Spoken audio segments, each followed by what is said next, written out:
qualified to be Senate. Senate President, except for not all of them. A few good men. I mean, both of them,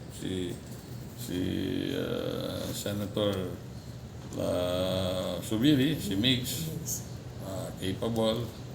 Or si Chis, also very capable. He's a lawyer from UP. And makita niyo nga, in the history of the Senate, normal na nga, panalagsa na itong senador nga for 6 years at makuha niya, makomplete niya ang 6-year term niya nga siya po is Senate President. I had my experience when I was a consultant sa office ni former Senator Neptali Gonzales.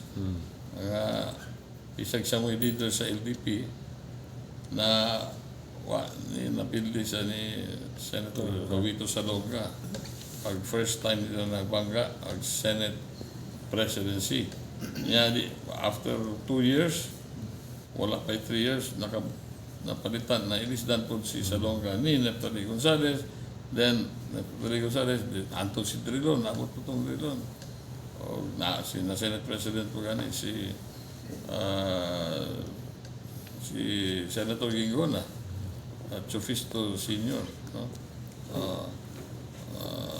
Or the second, kay the third naman si TG Gingona. Daghang pa itong mga, si Angara na Senate President. Kaniron, we expect na layo-layo po mga ilang term, mahuman. Si second year po man sa new Marcos administration, daghang pang mahitabuan niya.